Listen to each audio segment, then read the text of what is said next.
एक तरफा मतदान कर देता है आने वाली 13 तारीख को, तो हम बिल्कुल नाराज नहीं होंगे। तो मैं आपसे एक ही बात कहूंगी कि सारी बातें विकास की तो आपको एमपी साहब बता देंगे, लेकिन जो रिश्तेदारी वाला या 2, 4, 5 गांव में जो चल रहा है कि हम आपके रिश्तेदार हैं, हम आपके रिश्तेदार हैं, तो मेरा तो सबसे बड़ा रिश्ता इस गांव से ही है, खींवसर विधानसभा क्षेत्र से। और मैं आज आपके बीच वोट मांगने सबसे पहली बार आई हूँ, इसलिए मैं आपसे एक ही निवेदन करती हूँ, यहाँ रिश्तेदार और भी बैठे हैं उनके, जिनको रिश्ता वो क्या निभाएंगे, आरएलपी पार्टी में भी तो उनका एक रिश्ता ही था, हमसे जब वो रिश्ता तोड़ के चले गए तो अब क्या निभाएंगे। इसलिए बहुत लोगों ने उनको मनाने की भी कोशिश की थी, वो 1 साल पहले, अब वो बातें चली गई है। इसलिए मैं आपको एक ही निवेदन करूंगी कि ये रिश्तेदारियां जो आसपास वाले गांव, और जो बार बार आदरणीय मेघ सिंह जी कह रहे हैं कि हम थली बेल्ट से इतनी लीड देंगे, तो आप लोगों को उसमें सबसे बड़ी भागीदारी निभानी है, सिलगांव को पूरी बड़ी भागीदारी निभानी है कि हम भी एक तरफा मतदान करेंगे। मैं आपको यही विश्वास दिलाती हूँ। आज तक वैसे तो एमपी साहब ने और पूर्व एमएलए साहब ने कोई भी भेदभाव किसी से किया नहीं है, और 36 कौम को एक साथ लेकर चले।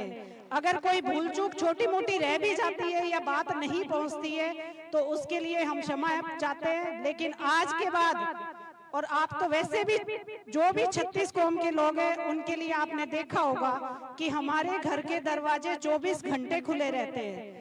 आज तक आप लोगों ने मुझे अंदर, घर के अंदर से सेवा का मौका दिया था और मैंने उसमें कोई कमी नहीं आने दी।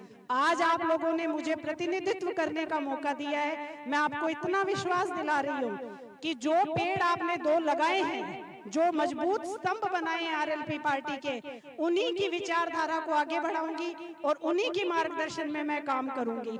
मैं आपसे यही कहने आई हूँ कि विकास में कोई कमी नहीं रहेगी, और माताएं और बहनें अगर आपस में छोटा मोटा, मेरी आपसे, मैं किसी की जेठानी हूँ, किसी की देवरानी हूँ, किसी की बहू हूँ, तो मेरे आपसे एक ही निवेदन रहेगा कि अगर छोटा मोटा किसी का आपस में मनमुटाव भी है तो घर जाके एक बात जरूर कहना कि बीननी ने एकर वोट जरूर देनो है। अब सारी बातें बुलाए और एक वोट अपन सबने देनो है, सबने एक भी वोट खंडो नहीं होने देनो। बाई की तरफ भी बोलावनी है और हमारी तरफ हूँ, हमारे माँ, बाकी आप सबके लिए हम यहाँ पे तैयार खड़े मिलेंगे और विकास की सारी बातें एमपी साहब करेंगे। आज ये पारिवारिक रिश्ता है इस गांव से, इसलिए मैंने ये सब बातें आपको कही है। और आने वाली 13 तारीख को एक ही चीज का ध्यान रखना है, किसी को कोई तकलीफ नहीं होगी। 1 नंबर निशान बहुत आसानी से, 1 नंबर पे बहुत आसानी से याद रहने वाला है। बोतल का चुनाव चिन्ह 1 नंबर पे है, इसलिए जाते ही खट दबा देना। तो मैं आपसे यही, इसी के साथ अपनी वाणी को विराम दूंगी कि आप ज्यादा से ज्यादा मत और समर्थन देकर मुझे विजयी बनाएं। धन्यवाद सर, राम राम।